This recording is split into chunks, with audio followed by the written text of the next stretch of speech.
Hello, bonjour, bonjour. Aujourd'hui, morceau célèbre de ZZ Top, Game All Your Loving. Oh, c'est bon en anglais, c'est terrible. Absolument, je prends une décor.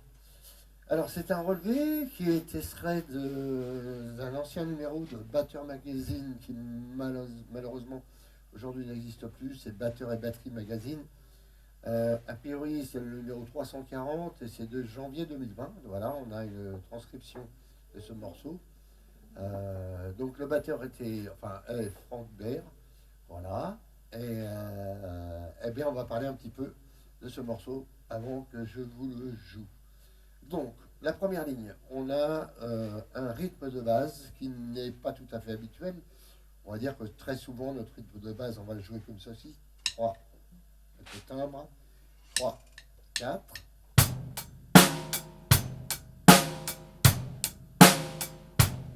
Voilà. Là, en l'occurrence, on va jouer toutes les grosses caisses, y compris sur le deuxième et le quatrième temps. Donc, coordination du pied droit avec la main gauche. Voilà, il faudrait que ça soit assez synchro, comme ceci. 3, 4.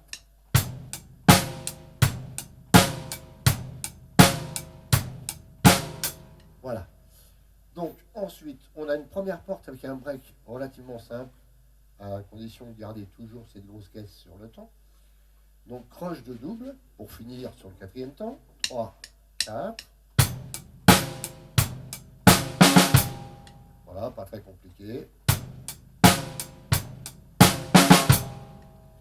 Et la deuxième porte, donc on a une reprise, deuxième porte un petit peu plus dure. On va avoir une coordination donc de 3 de novembre, c'est-à-dire la grosse caisse, la caisse terre à gauche, le Charleston, comme ceci. Voilà, donc on a 3 coordinations. Et juste derrière, nous aurons 2 coordinations, c'est-à-dire nos 2 mains simplement, avec la caisse claire et le tom, suivi d'une pêche cymbale, qui ne sera pas accompagnée, comme dans beaucoup de morceaux de nos grosses caisses. Cette fois-ci, on aura que la cymbale crache toute seule, et derrière, on récupère notre temps, et donc notre rythme. Donc l'ensemble de cette mesure, faisant ça, 3, 4, lentement.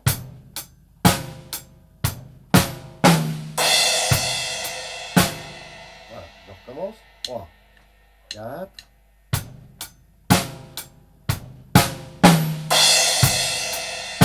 Voilà, ça paraît tout simple, tout bête. C'est pas si simple que ça. Bah, vous verrez quand vous allez essayer de jouer ce morceau qu'à cet endroit-là, vous risquez de vous planter légèrement. Voilà. Donc quand on continue en dessous, on a vraiment le rythme de basse qui tourne pendant 8 mesures, il n'y a pas de souci. On arrive au couplet, premier couplet, avec en fin de ligne une ouverture de Charleston sur le quatrième temps, et de nouveau croche de double. Donc la mesure, faisons ça. 3, 4.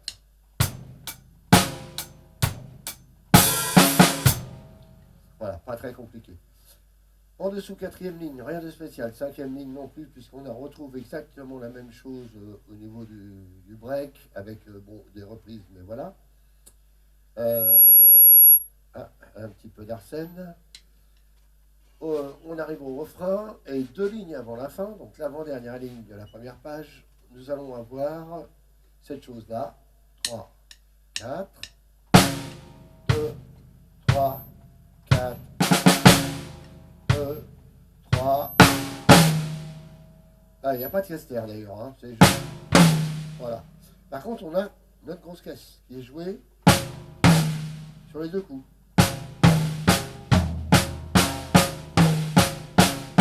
On peut s'amuser à faire des croches, comme je viens de le faire, et en jouant la grosse caisse partout. Donc, on accompagne nos croches avec la grosse caisse. Ça va nous aider pour évidemment faire cette chose-là après, au bout de la ligne. Donc, je répète cette ligne avec la dernière mesure juste avant. Donc, je vous joue ce passage-là. 3, 4.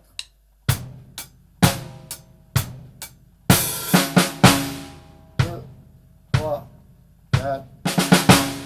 2, 3.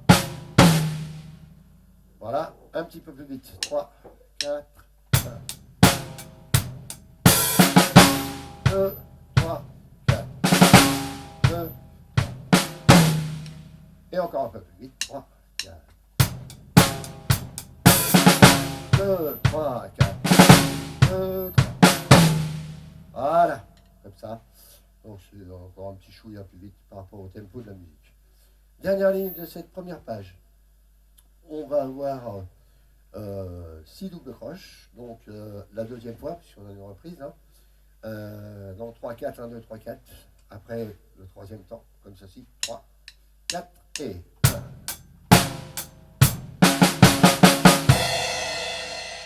Donc toujours avec notre temps qui est là tout le temps. Voilà. Je refais 3, 4, 1. Voilà, on n'hésite pas de s'entraîner.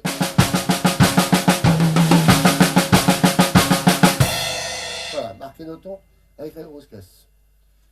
Ok, on arrive maintenant à la deuxième page. Rien de spécial à la première ligne et à la deuxième ligne. On va voir donc une autre coordination. Tout à l'heure, je vous ai fait travailler les croches de cette façon avec des grosses caisses partout.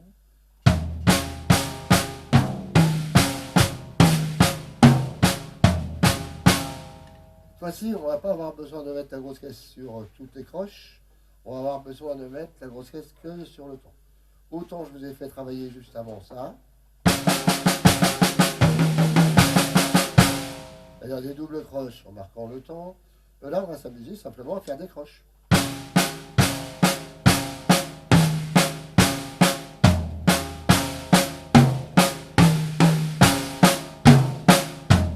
Et donc, sur nos mains droites, on va mettre la grosse caisse. La seule petite difficulté, c'est qu'on va avoir un crescendo. Il va être sur 2 mesures. Donc relativement long. Donc surtout pas commencer... parce que là, c'est beaucoup trop fort. On commence très...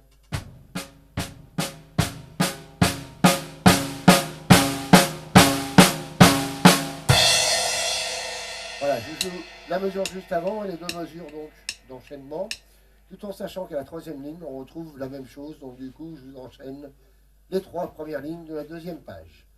1, 2, 3, 4...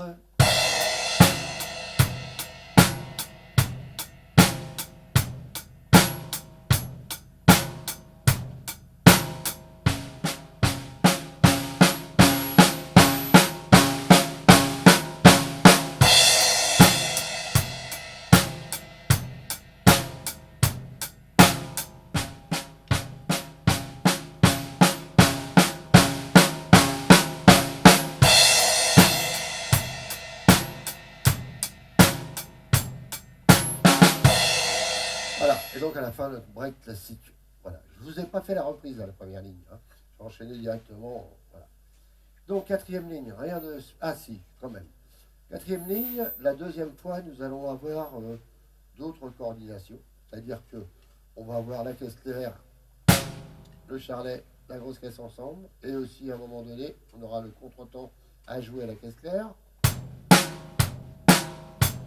De cette façon. Et tout à la fin, nous aurons ça. Cette chose-là. Donc je vous joue la deuxième fois de la quatrième ligne. 3, 4, 1.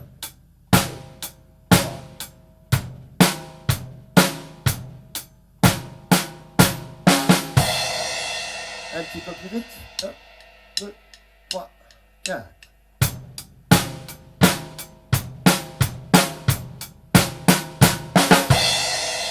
Voilà, grosso modo au tempo. 1, 2, 3, 4.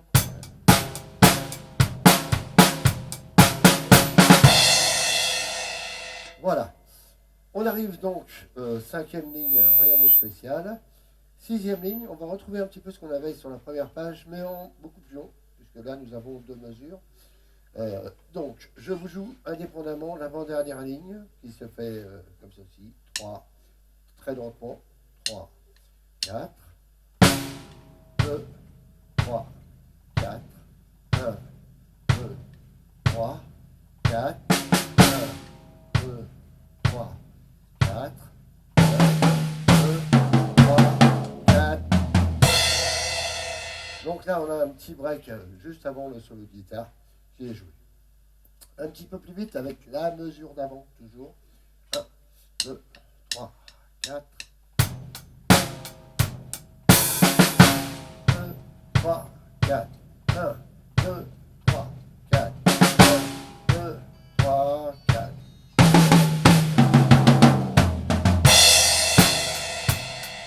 Et on repart évidemment sur le rythme juste ensuite. Alors, pour finir, comme c'est la fin déjà, puisqu'après il n'y a pas grand chose, à part le solo de guitare qui tourne, eh bien je vais essayer de vous jouer le morceau entièrement, par exemple. Là, attendez, une petite seconde, juste que je vais quand même couper mon micro, puisque ça provoque des petits insectes. Voilà, et bien on y va. Bon courage à vous, c'est parti.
Bon, bien sûr, des fois, c'est le genre de morceau où l'on peut facilement improviser et placer des petits breaks comme j'ai fait moi sur la fin, etc.